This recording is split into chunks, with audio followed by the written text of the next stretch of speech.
Barnaby Button, a shy forest troll with moss-green skin and hair like tangled roots, lived in a hollow beneath the whispering willow. He was a master of mushroom cultivation, his tiny garden bursting with luminous fungi that glowed softly at night. Barnaby, however, rarely showed off his work. He preferred the quiet company of his mushrooms, convinced that his clumsy hands and perpetually worried frown made him unpopular. One day, a whirlwind of iridescent feathers and playful chirps landed near his mushroom patch. It was Pip, a cloud sprite, whose body was formed from spun moonlight and whose wings shimmered with all the colors of a rainbow after a summer shower. Pip was known throughout the Whispering Woods for his boundless energy and his even more boundless clumsiness. He tripped over air, bumped into sunbeams, and frequently lost his fluffy, cloud cotton tail. "Goodness gracious," Pip squeaked, landing right in the middle of Barnaby's glowing mushrooms. "What magnificent marvels! They're like tiny suns." Barnaby, startled, mumbled a greeting, his voice barely a whisper. He nervously brushed a stray leaf from his mossy hair. Pip, oblivious to Barnaby's shyness, chattered excitedly about the beauty of the mushrooms, their ethereal glow, and the delicious possibility of using their spores to make shimmering cloudberry jam. "Cloudberry jam?" Barnaby echoed, his eyes widening slightly. He'd never thought of using his mushrooms for anything beyond admiring their beauty. Pip, ever enthusiastic, explained his plan. He needed a specific type of glowing mushroom, one that only grew in the deepest part of the Whispering Woods, near the Grumblegorge Gorge. The gorge was known for its treacherous paths and the mischievous gloomlings that inhabited its shadows. Barnaby, despite his shyness, felt a surge of something akin to excitement. He knew the path to the Grumblegorge Gorge better than anyone, having explored it countless times in search of rare mushroom varieties. But he also knew the gloomlings' reputation: small, shadowy creatures with a penchant for playing tricks and stealing things.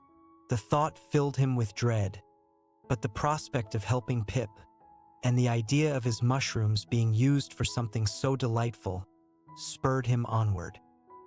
I think I can help," Barnaby stammered, surprising himself with his own courage. And so Barnaby and Pip set off. Pip, true to his nature, bounced along the path, singing off-key melodies and accidentally tripping over his own feet. Barnaby, usually hesitant and slow, found himself moving with a newfound confidence, guiding Pip past treacherous ravines and slippery stones. They reached the Grumblegorge Gorge. The air grew heavy with shadows and the whispers of gloomlings. The gloomlings, seeing Pip's bright colors and hearing his cheerful songs, immediately began to taunt them, trying to trip Pip with invisible threads and obscuring the path with illusions. Pip, initially frightened, clung to Barnaby's mossy arm. Barnaby, however, remained calm. He'd spent years navigating the forest's trickery, and his knowledge of the subtle shifts in shadows and the rustling of leaves helped him see through the gloomlings' tricks. He used his knowledge of the mushrooms to create a luminous trail, guiding Pip safely through the gorge. He even used his quiet nature to his advantage. The gloomlings, used to loud noises and bright lights drawing attention, were disoriented by Barnaby's quiet presence and his slow, deliberate movements. He seemed to blend into the shadows, making them unsure of his location and hesitant to attack. Eventually, they reached the patch of glowing mushrooms they were searching for. They carefully gathered the necessary spores, and then, hand in hand, they returned to the Whispering Willow. Pip, overflowing with gratitude, used the spores to make the most delectable cloudberry jam. The jam shimmered with an ethereal glow, tasting as sweet as summer sunshine. He shared the jam with Barnaby, who tasted a flavor he'd never imagined, a taste of friendship, courage, and self-acceptance. From that day on, Barnaby wasn't shy anymore. He had discovered that his quiet nature wasn't a weakness but a strength. He and Pip became the best of friends, their differences complementing each other perfectly. Pip's exuberant energy brightened Barnaby's quiet demeanor, while Barnaby's calm wisdom grounded Pip's impulsive nature.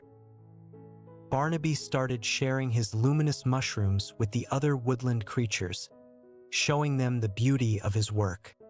He realized that his clumsy hands and worried frown didn't matter. What mattered was the kindness in his heart and the incredible things he could accomplish when he embraced his true self.